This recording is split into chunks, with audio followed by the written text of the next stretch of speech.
Saudara, gereja itu satu. Ya, gereja itu satu dan landasannya adalah Allah yang satu. Nah, di dalam Yohanes 17 ini adalah merupakan doa Yesus sebelum meninggalkan mereka. Dia berdoa bukan untuk dunia, tetapi dia berdoa untuk mereka. Siapa mereka itu? Mereka adalah orang-orang yang percaya dengan pemberitaan Yesus. Nah, dia tidak mau Yesus bahwa ketika Yesus pergi ke Allah, itu mereka tidak ada perlindungan, tidak ada protection, tetapi Yesus minta supaya mereka satu dengan Dia. Sebagaimana Yesus dalam keberadaan asalinya sebagai firman itu satu dengan Bapa. Nah, dari sini kita dapat melihat bahwa perpecahan yang ada sekarang ini itu adalah merupakan kecelakaan. Jadi tidak pernah Allah itu merancangkan apa yang dinamakan dengan denominasi yang sekarang jumlahnya sudah lebih 63.000 denominasi. Nah, kalau itu ada ribuan denominasi, maka apakah itu dapat dikatakan dari sumber yang sama, sementara ajaran-ajaran mereka itu satu sama lain berbeda? Nah, ini adalah merupakan peringatan daripada ekumenis pertama. Penekanannya apa? Penekanannya adalah tentang Allah. Ya, penekanannya adalah tentang Allah yang esa, di mana di dalam Allah yang esa itu ada firman dan roh dari kekal sampai kekal. Nah, landasan gereja itu adalah Allah yang satu. Berarti kalau demikian ajarannya juga satu, penyembahnya juga satu, dan etosnya pun juga satu. Maka dikatakan demikian, ya. Demikian kata Yesus, lalu ia menghadap ke langit dan berkata, Bapa, setelah tiba saatnya, permuliakan anakmu, supaya anakmu mempermuliakan engkau. Ya, sama seperti engkau memberikan kepadanya kuasa atas segala yang hidup, demikian pula ia akan memberikan hidup yang kekal kepada semua yang engkau berikan kepadanya. Pada siapa? Ya. Jadi kalau demikian jelas bahwa jangan sampai mereka yang telah percaya kepada Kristus itu tidak mendapatkan kemuliaan yang menjadi milik Yesus. Pada waktu ini gereja sudah berdiri belum? Belum. Gereja belum berdiri, tapi mengapa berbicara tentang penyatu tunggalan? Berarti kalau demikian jelas bahwa ubur-rampet dan apa yang ada di dalam gereja itu terisi dan diisyaratkan. Ada sakramen, ada pertolongan kudus, ada pengakuan dosa, itu diisyaratkan dan ditekankan. Sehingga dengan demikian Yesus meminta supaya mereka pun juga mendapatkan kemuliaan seperti halnya Bapa telah memberikan kemuliaan kepada anak. Berarti kalau demikian, fungsi daripada Sang Sabda menjelma menjadi manusia itu tak lain dan bukan adalah sharing for glorification, untuk pemuliaan yang ia dapat dari Bapa kepada yang percaya. Tetapi memang ada standar. standarnya adalah laku suci. Standarnya adalah pikiran suci. Standarnya adalah kehendak suci.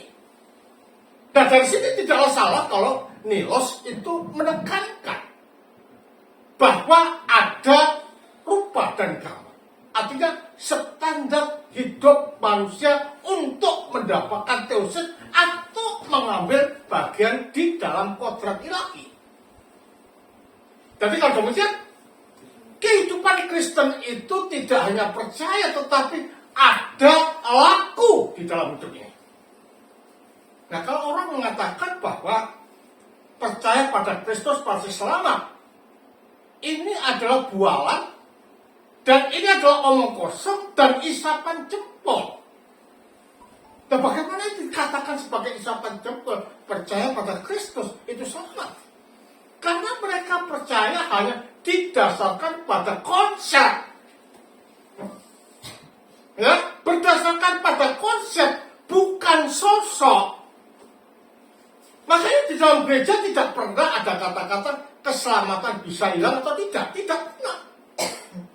Karena keselamatan bukan konsep tetapi sosok. Siapa? Yesus. Nah kalau Yesus bisa hilang, berarti keselamatan hilang.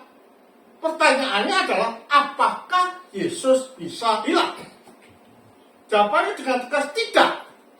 Berarti kalau demikian orang yang menghilangkan diri dari keselamatan. Nah, bagaimana cara-cara kita bisa mendeteksi bahwa orang ini menghilangkan diri dari keselamatan?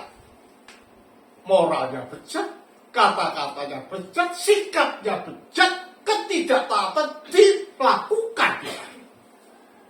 Nah, ini adalah merupakan suatu tanda bahwa mereka sedang memberikan tempat pada yang tidak bertanggung jawab di dalam kalbu ini. Dan bagaimana orang yang tidak setia dan tidak suci di dalam hidupnya bisa menyatu pada sang suci? Tidak mungkin. Berarti kata-kata orang Jawa mengatakan jer basuki mawa bewok itu harus direalisasikan. Ada struggling dan struggling di dalam hidup ini. Supaya apa? Supaya menyatu dengan demikian harapan dari Yesus itu terjadi di dalam hidup mereka. Sama seperti hanya dia satu dengan Bapa. Berarti kan demikian dampaknya luar biasa, saudara.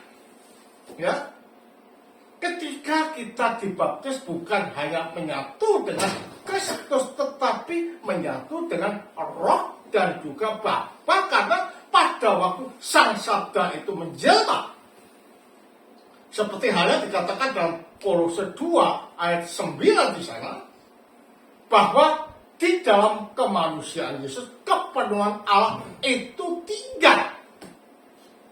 Berarti kalau demikian bukan hanya firman saja, tetapi di situ ada Bapa, di situ ada Roh. Kenapa? Karena di dalam hubungan Allah yang bersifat trinitarian itu saling diam-mendiami di dalam Roh. Berarti kalau demikian ketika kita menyebut atau menyatu dengan Sang Firman, maka pada saat yang bersamaan kita menyatu kepada siapa? Kepada Roh dan juga Bapa.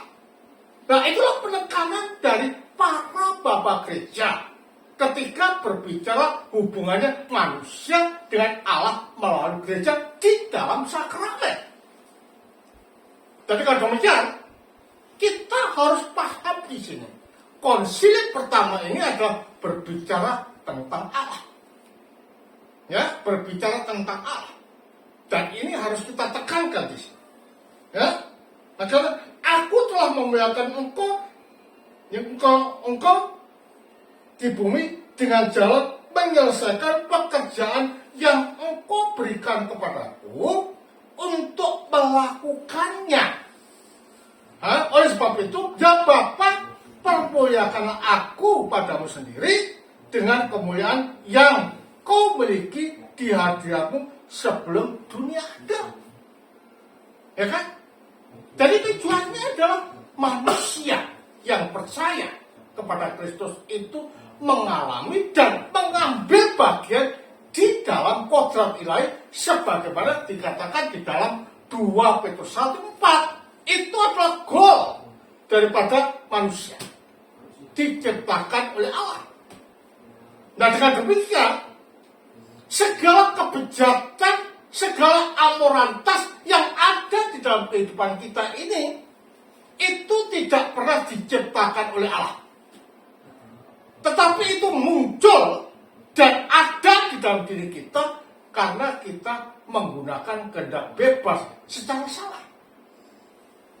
Jadi kalau demikian tujuan kita ini mulia, bahwa gereja harus satu, penyembahnya juga satu, etosnya juga satu, karena Allah yang mengilhami kita adalah satu.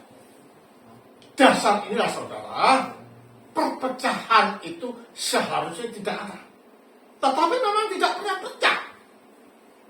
Yang pecah adalah orang-orang yang dicangkokkan. Tetapi Yesus sendiri tidak pernah pecah.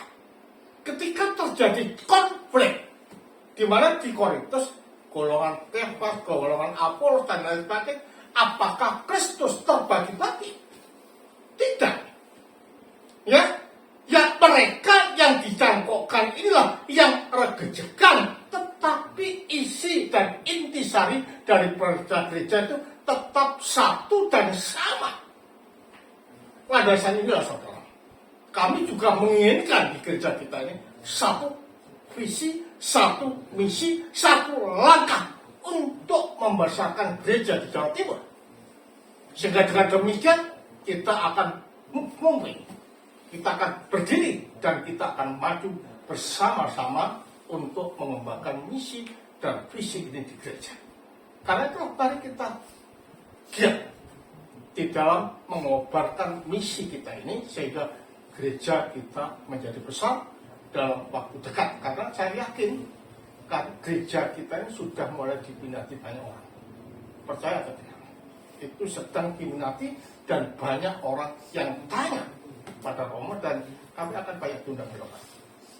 Jadi sebabnya dukung Romo, terutama kesehatan Romo kadang-kadang sudah expired ya, capek ya. Doakan Romo supaya kami bisa menerobos orang-orang kami, teman-teman dekat kami yang sekarang sudah pada tanya dan kolor. Oke? Kita doakan semua supaya kita bangkit berdiri dan maju gereja kita. Kemudian bagi Sang Putra, Sang Roh Kudus. Amin.